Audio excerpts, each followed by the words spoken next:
Hey guys, tonight we're making pasta Bolognese the Italian way. So make sure you follow this. You're going to need celery stalks, you're going to need carrots, and you're going to need onions for your sofrito. And then you're going to need ground beef and some bacon because bacon adds to the flavor. You're also going to need some olive oil for the frying and some red wine and some tomato paste. Those are the single most important ingredients, so don't forget that. Start off by chopping up the greens. For that, I have a very good knife here. It's a perfect little purchase I picked up in Japan, so we'll just go ahead and dice these up there. And for your sofrito, it's it's good if you keep it pretty small, so nothing big. With the celery, that's easy. With the carrots, you probably have to divide them, but that's should also not be a problem. And we don't want the green bits. The green bits can go. We don't like that. Away with that. Carrots. Carrots, we'll just split them down the middle. Taking great care not to split my fingers because this knife is a killer. Seriously, look at it. I love this thing. Well, that's just that's what you get when you visit Japan. You gotta bring home some decent Japanese steel, and I did that with this, and also with my. I also have a. This is an usuba. I also have a. Yeah, well, never mind. I have another very good Japanese knife. Well, carrots also same size, so pretty small. The carrots is gonna deliver some sweetness to your bolognese and is absolutely gorgeous. There we go. Now the onions. I'm going to use 2 onions. I didn't use that yet. That's for the meat. Okay, I just do like this because it makes it's easier for me anyway. It's probably not the chef's way, but then again, I'm not a chef, am I? I'm just a dad who does this, you know? Dad who likes to cook. So remember, the onion also needs to be really small, so dice it well. There we go. Just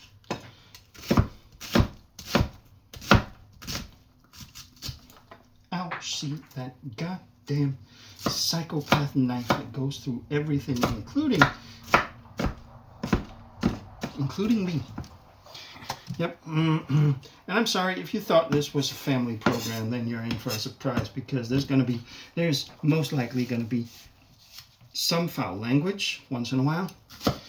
If you thought this was a professional thing, then you're also wrong. This is just me trying to show you how to make some really good food. And what is important is when you make Italian food, at least for me, then I try to stick to the original recipes. I may not get everything perfectly right, but actually I think that's enough onion. Okay, so what we do next is we find this, a good, decent, deep pan, because you're going to be doing everything in there. You're also going to put your pasta in there when you're done with all this, and it's going to be beautiful. It's going to be beautiful. Trust me. Beautiful. Right. Now I said I'm also going to put some bacon in there, and that means just like a little bit of bacon. And we're going to chop that up real well, but not with that knife, because up here I have my other, and we may as well get them out, you know. Get them into some action here. Here we go. Another fine piece of Japanese steel that I really need to be careful with. Oh, yeah, gotta be careful with that. Right, so that's it, the bacon. And now, there we go. That's actually good and ready. Now, of course, I also have the ground beef, but for now, we're gonna turn this on. And we'll start off by applying full power. Just a bit of extra virgin olive oil, of course. And then we're just gonna wait until that heats up, and I'm going to find my tool. Yeah, that's right. So we've got this going. There you go. Let me see if I can bring this out. See, maybe if I do like this. Yeah, is that better? Not all the glare from the lamps here. And we're just gonna let the oil heat up real nicely. Now, some of you may be asking, what about the garlic? The garlic. And yes, you can absolutely add garlic if you like. You can also not add garlic if you don't like, because, well, that's up to you. But the sofrito into the pan. There we go.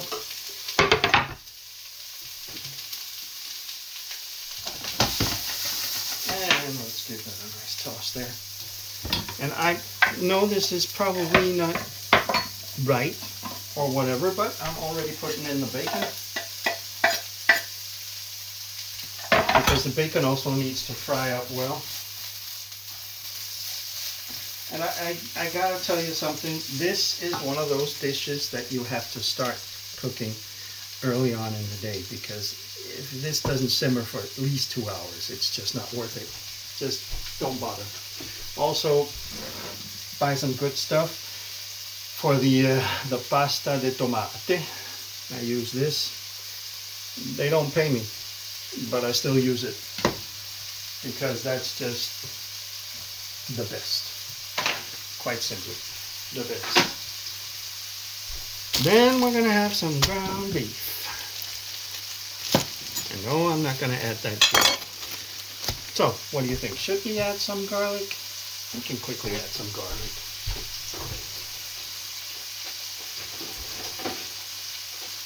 Whoops. Garlic. And I didn't put this too far away, so this knife, man. This knife is gonna be the death of me, or at least my fingers one day. I have no doubts about that. Now, why do you punch the garlic? Well, because when you punch it, you can peel it much easier. I'll just take the ends off as well. That makes it also much easier there. Clear that away. Okay.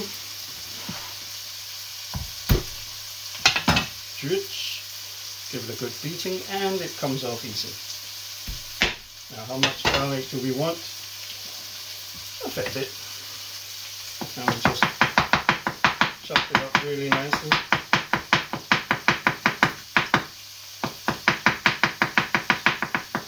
No, don't worry, I'm not going to leave these big chunks in. However, I'm going to just stir this around a bit. There we go. Beautiful sofrito.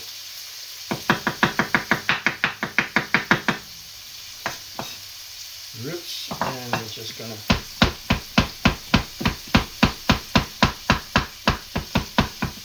now, of course, if you prefer, you can press it, you can do whatever the hell you want with the garlic.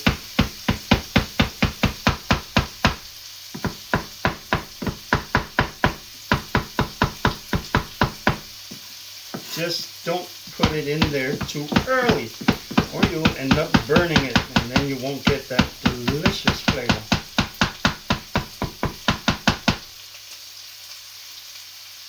There is, of course,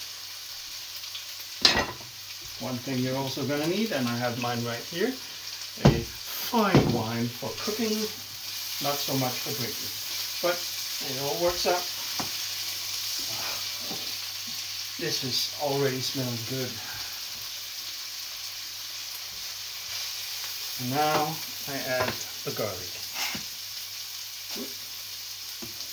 Yeah, all of it. We like garlic. This family likes garlic.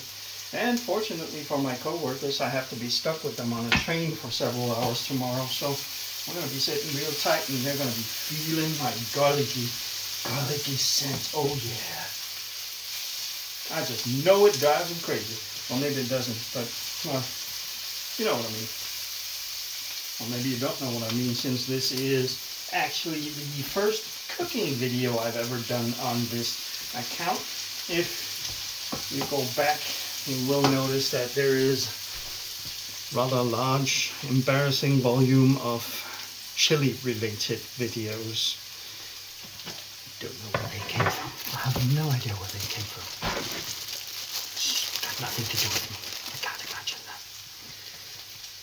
Except maybe I can. But I was young and I needed the money. Does that work? I don't know. Anyways, the sofrito is... Oh, that smells so good now. That really smells good.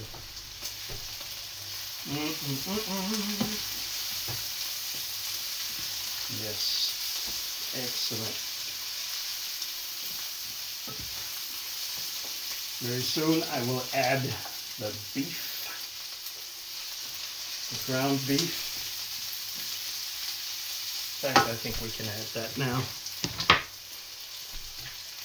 It's just about a pound of ground beef, or as we say in Europe, 500 grams or half a kilo of ground beef.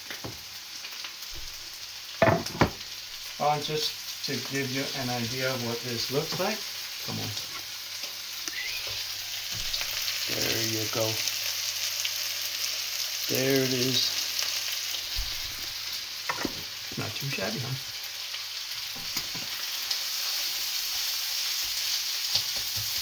So we'll just make sure we get all that beef down there and chopped up real well.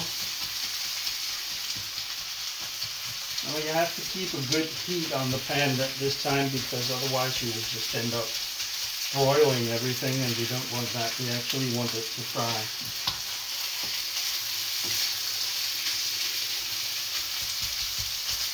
This is also ground beef with quite a high percentage of fat. It's something like between 12 and 18% fat.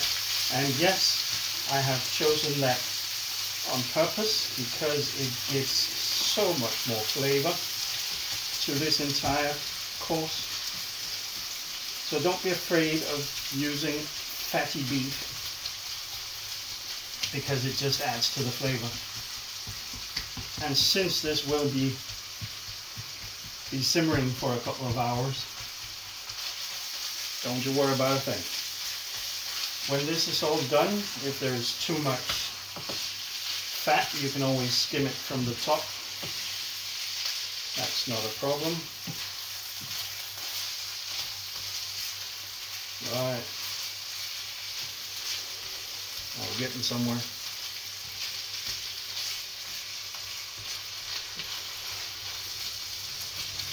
Da, da, da, da, da, da. Tomorrow, I'll see if I can't get the kids to join me in the cooking, but because this takes a long time and they both had other plans, well, then you're seeing me cooking alone. How will I get you alone? Well, at least, well, yeah. Oh, I kind of feel like if I'm cooking Italian, the proper thing would be to sing an Italian song. But I don't know any, really. None that I feel comfortable singing, that much is for certain. And I don't have the voice to sing Sundorma, Sundorma. Yeah, not really. So I won't bother you with that one. In fact, I won't bother you with my singing at all. I do like singing. I like singing. And I'm a bit of a nutter. I don't know if you can notice. You probably have. Oh, there it is. There it is. Look at how beautiful. Oh, no. Let's not make fun of the Italians with their accent. But it is so easy to do. No? You don't think this is easy. No, the food is not easy. This actually, sorry about that. This is probably one of the, it's not complicated, but it has a lot of ingredients. And it takes quite a long time to make. So this is probably one of the more tricky dishes in the Italian kitchen. Now we have this. Oh yeah. And what you want is something that looks like that. Yes. When you've got that, it is time to add the next ingredient. Can anybody guess what it is? Yeah, you're probably wrong. It's either the wine or the tomato. If you guess tomato, you're right. Now I'll make it beaten up by some chefs up there saying, oh no, that's so wrong. You should add the wine first and it should burn off. Well, I'm not going to. Simply because I want the tomato to really singe and release all that sweetness. Therefore I put it in now so you can get a good singe along with the frying of everything else here.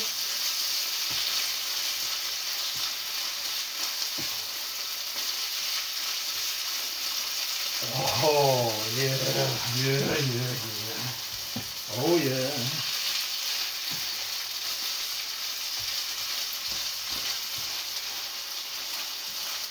What you should not do with this dish, you should not add a whole can of chopped tomatoes or peeled tomatoes.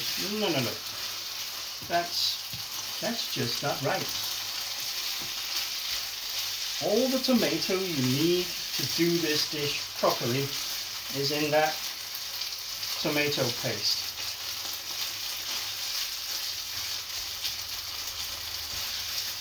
Yeah, and then you're going to end up with something that smells like fragrant, slightly caramelized tomatoes, which is just what you want.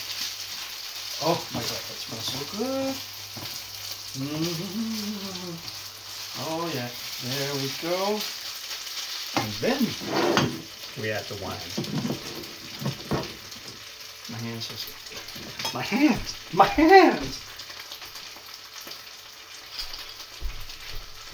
Not very professional, was that? No. Now we add the wine. Oops. Just like, I don't know, 1 or 2 deciliters, which corresponds to about 200 milliliters. And I have no idea how many ounces that is, so you'll have to figure that out for yourself. I'm sure you can find a conversion table somewhere on the interwebs. Right.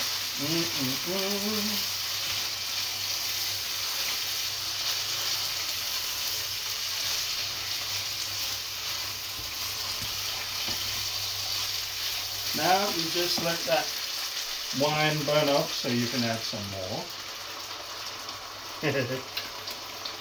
And naturally, it is completely allowed and actually encouraged for the chef to have a glass of wine while cooking. Now you will notice I'm not doing that, but that's because I need to drive later, so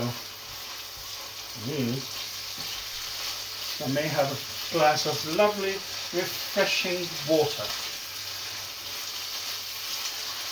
Speaking of water, we are going to need some for this dish as well.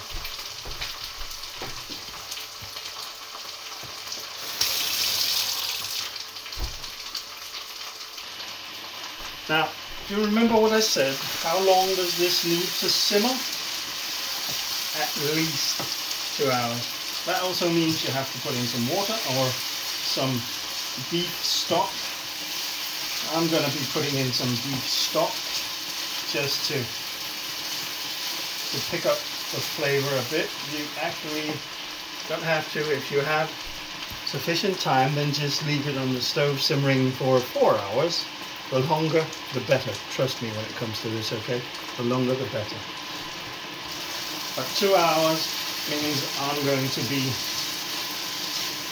adding some stock instead of just water to enhance the flavor profile just a bit. Now, you've got something that looks like this. Not bad, eh? I think so.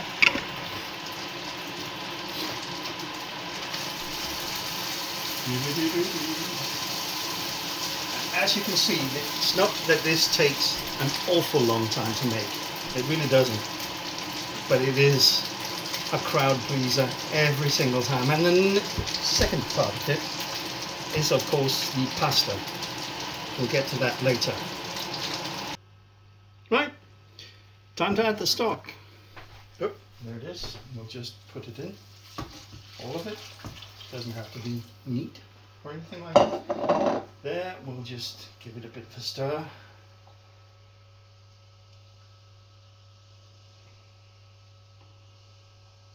And that's it.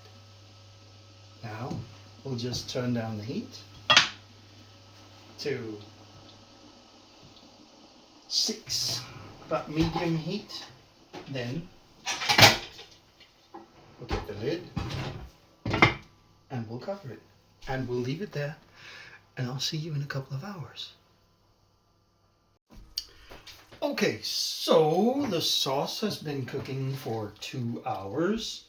And now it's time to make the pasta. And for the pasta, you need a big pot. The pasta needs to swim. And not just do you need a big pot, you need a lot of salt as well. Because, and this is important, the salt to water ratio needs to be like the Mediterranean. So you need a lot of salt in there. You need it to have the same salt content as the Mediterranean Ocean. Oh, and if you want to get a look at the sauce, what it looks like right now. That's it. And you can see all that oil swimming on the surface. That's good for the taste and the flavor, but we're still gonna drain some of it because frankly this body doesn't need all that fat. I've got my own. Now let me talk to you about the pasta. The pasta you choose usually for this dish will be plain spaghetti, but I happen to have a daughter who's a little bit sensitive to texture and she doesn't really appreciate spaghetti, so instead we're using pappardelle. And we have a good, decent type of pappardelle here that I'm going to be using. So as soon as the water boils, I will put it in there.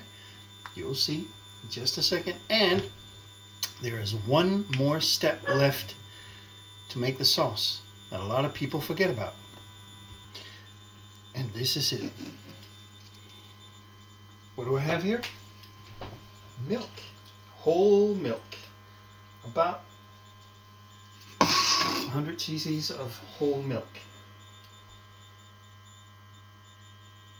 And I know some of you will say, Bolognese does not need milk. But I dare you to try it. Try it with the milk. And yes, you can find authentic Italian recipes that also add the milk, which is why I'm adding it. I mean, it just rounds up the sauce so well. Right, so we're almost there. We just need the water to boil so the pasta can boil as well. And then we're ready to plate in 15 minutes. Don't worry, I won't make you wait here. The water is boiling. It's time to add the pasta. There we go.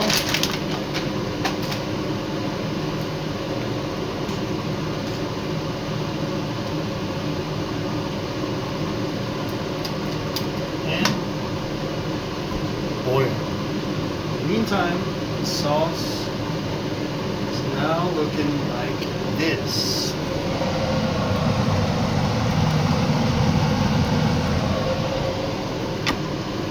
And there is one single ingredient that still needs to be put in the sauce. Just one now. Anybody guess what that is? Get to it in a second. The last ingredient. I need one of these. Pasta water. Now why would you put pasta water in there? Why, oh why? Well, it's simple actually, because the pasta water contains a whole lot of starch, and that in turn will make your sauce extra creamy and smooth. So that's why the pasta water is important. The pasta is ready. I'm just gonna add it like this. It's okay that it comes a bit of water with it, because that's still the good pasta water. Straight up in the dish with the sauce. Oops.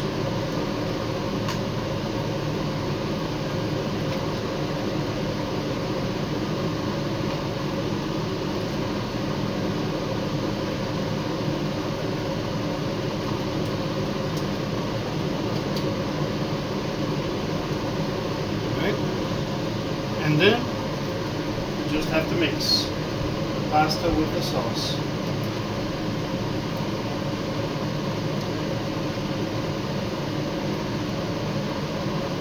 Look at this. This is why it's important to pick a pasta.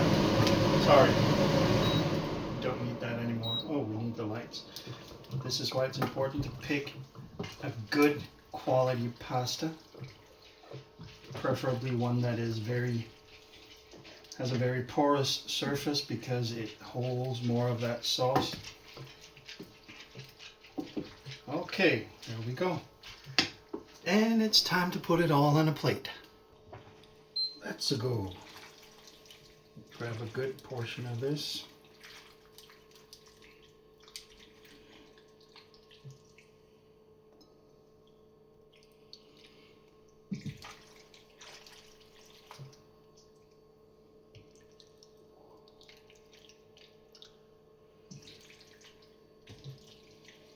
I know my kids are hungry, so there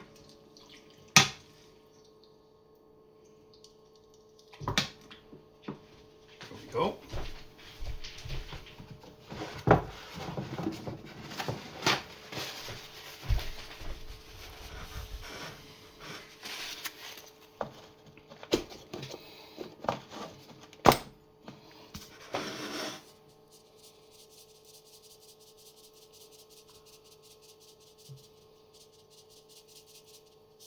And there you are. Pasta Bolognese.